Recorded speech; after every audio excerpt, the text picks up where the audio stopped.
इंद्र ने जब देखा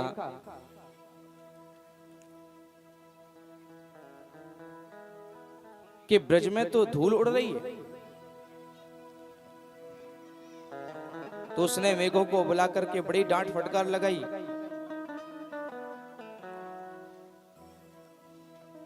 कि तुमने कैसा पानी बरसाया भैया, पूरे ब्रजमंडल में तो धूल उड़ी पड़ी है। श्री सुखदेव जी महाराज कहते हैं, राजा परीक्षित, ब्रजमंडल में धूल ऐसे ही नहीं उड़ रही है, और होना तो ये चाहिए कि पूरा ब्रजमंडल पानी से लबालब भर जाना चाहिए था।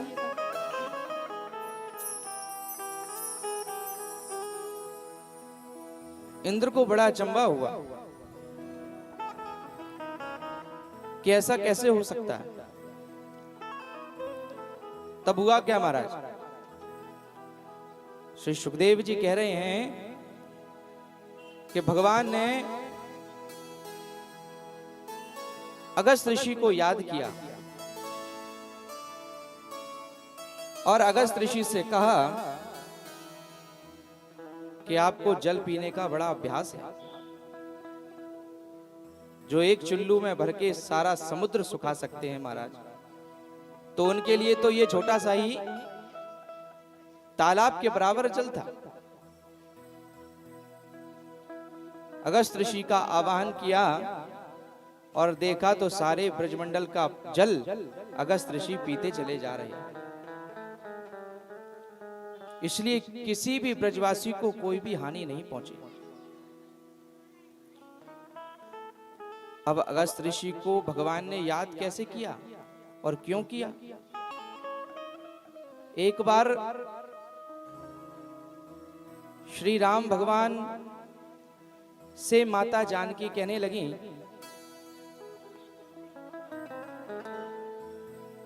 कि मेरी किसी महात्मा को भोजन कराने की, जो ब्राह्मण हो, उनकी बड़ी इच्छा है।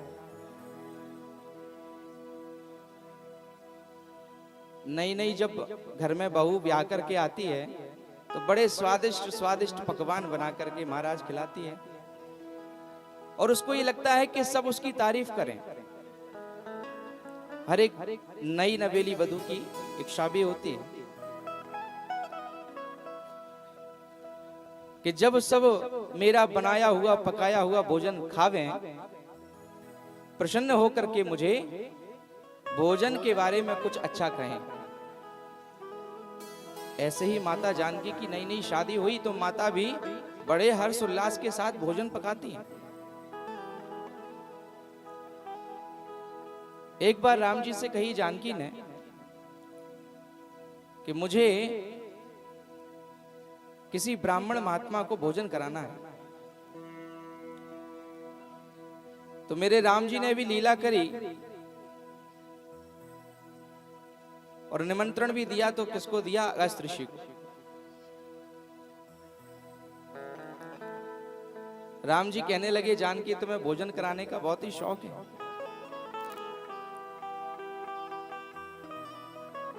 हास्य विनोद में जैसे एक दंपत्ति हास्य विनोद करते हैं, इसी प्रकार से श्री राम जी महाराज ने भी हास्य विनोद माता सीता से किया।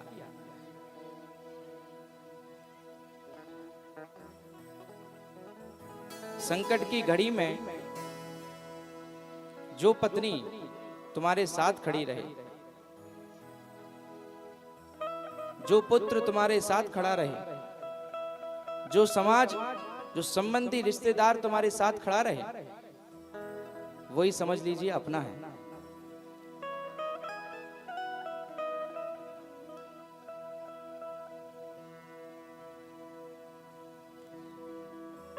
इसलिए महाराज माता जानकी ने कहा कि आप न्योता देकर के आओ। राम जी ने ऋषि अगस्त के यहां पर न्योता भिजवाया। अगस्त ऋषि आए, माता सीता ने 56 प्रकार के पकवान बना करके अपने रसोई में अपने स्वयं के हाथ से रखे, और आज बड़ी प्रसन्नता है मां जानकी को कि कोई ब्राह्मण भोजन करने के लिए हमारे घर पधार रहा है महाराज। एक बार प्रेम से कहें राधे।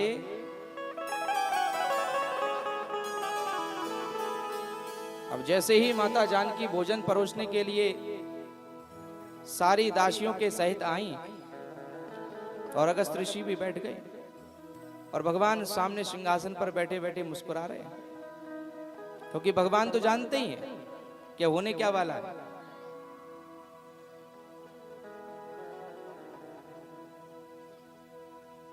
अगस्त मुनि ने भोजन करना प्रारंभ किया।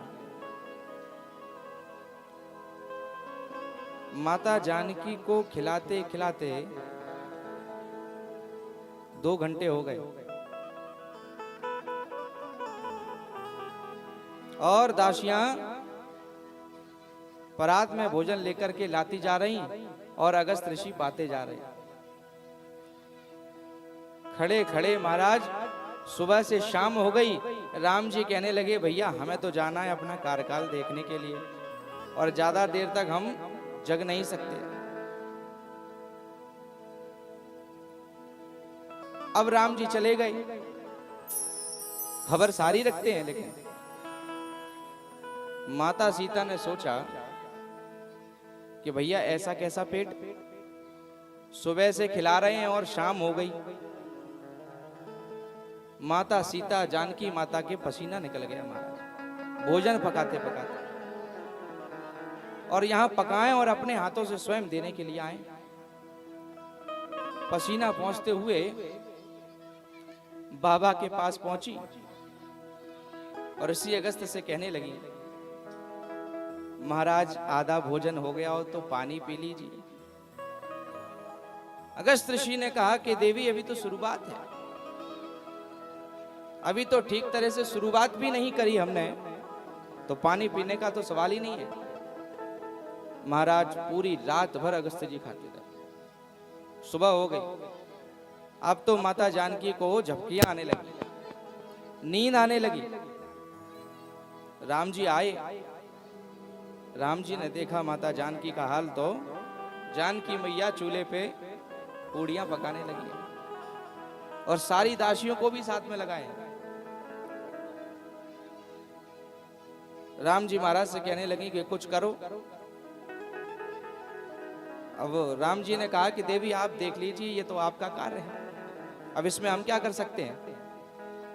लेकिन फिर भी तुम्हारी सहायता के लिए हम श्री गणेश जी महाराज से कह देंगे, वो स्वयं अपनी दोनों पत्नियों के साथ रिद्धि और सिद्धि के साथ में आ जाएंगे। अब महाराज यहाँ गणेश जी को भी निमंत्रण दिया और गणेश जी अपनी दोनों पत्नियां रिद्धि सिद्धि के साथ भी विराजमान हुए और आ गए।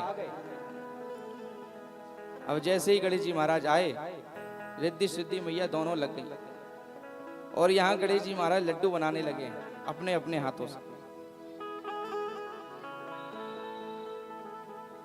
लेकिन बाबा का पेट नहीं भरा महाराज। फिर शाम हो गई। अब तो सीता मैया कहने लगी राम जी महाराज कि प्रभु उस रसोई में जितना भी राशन था उसमें से आधा हो गया है,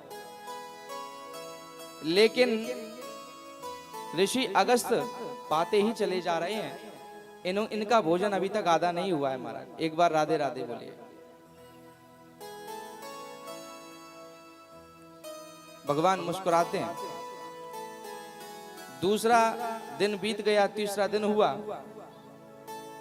अब तो माता पार्वती को भी बुला लिया। माता जानकी कहने लगी अब हमसे अकेले की वश की बात नहीं है, पूरे 2 दिन हो गए हैं, आज तीसरा दिन है। जब सब लगे हुए भोजन बनाने में, पूरे अयोध्या का राशन समाप्त हो गया। अब माता जानकी घबराहट के मारे श्री राम जी महाराज के पास गई और उनसे निवेदन करने लगी कि प्रभु आपने अगर कुछ नहीं किया तो हमारे यहां से ब्राह्मण भूखा चला जाएगा। तभी राम जी महाराज ने एक तुलसी दल दिया और माता सीता से कहा कि एक कटोरी खीर की बना करके ये तुलसी दल उसमें डाल देना और ये ऋषि अगस्त को दे देना। और माता ने वैसा ही किया। जैसे ही अगस्त ऋषि ने उस खीर को पाई, सुई डकार आ गई महाराज। लेकिन वहां पर अगस्त ऋषि ने जल नहीं पिया।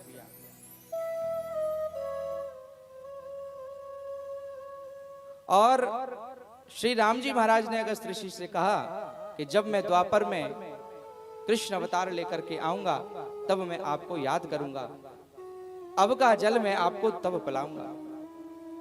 तो वही जल अगस्त ऋषि जी आज ब्रजमंडल में बैठ करके पी रहे हैं महाराज। एक बार प्रेम से कहिए राधे। संकट की घड़ी टली, सब ब्रजवासियों ने गोवर्धन की पूजा करी। गोवर्धन नाथ साक्षात प्रत्यक्ष देवता हैं। भगवान ने अपना स्वरूप ही गोवर्धन को दे दिया। एक बार प्रेम से कहिए राधे राधे। श्री गोवर्धन महाराज की जय।